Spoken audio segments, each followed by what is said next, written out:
Welcome back, class. Alzheimer's disease. This has to do with activities of daily living. Section 5 and last PowerPoint.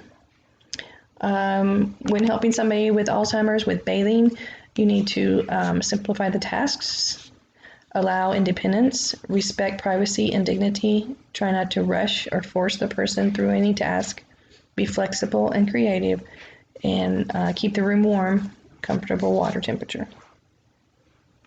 If you're doing dental and mouth care, make sure the person brushes their teeth regularly. They won't remember, they have to be reminded. Remind and or talk through each task as needed. Be sure dentures fit well, especially if they have had a change in their weight. Dressing and grooming, allow the resident to dress self as long as possible. Give step-by-step instructions and take one task at a time if necessary. Arrange clothes in order that they are to be put on. Encourage choice, but do not overwhelm. Clothing should be comfortable. Eating, reduce noise, glare, and distractions. Avoid patterned placemats, plates, and tablecloths. Sometimes bowls work better than plates. Try 5 or 6 small meals.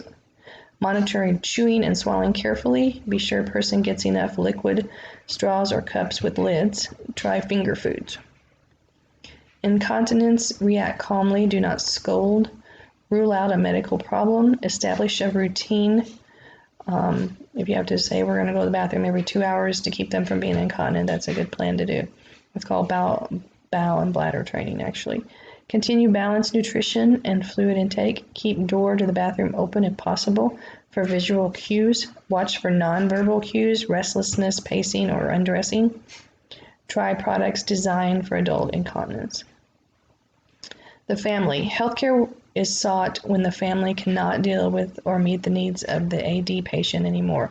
Most of them will start out with their family taking care of them, and there usually gets to the point where they are progressively getting worse, and at some point the family says, I can't do it anymore.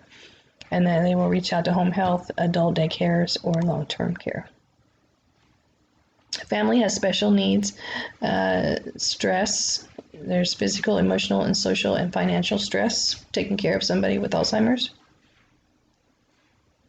Family members can feel anger, resentment, or guilt. That may result in the health problems with the new caregivers. Caregivers need support and encouragement. There are Alzheimer's disease support groups that link them to Alzheimer's Association, hospitals, nursing centers, church, or community. That's it.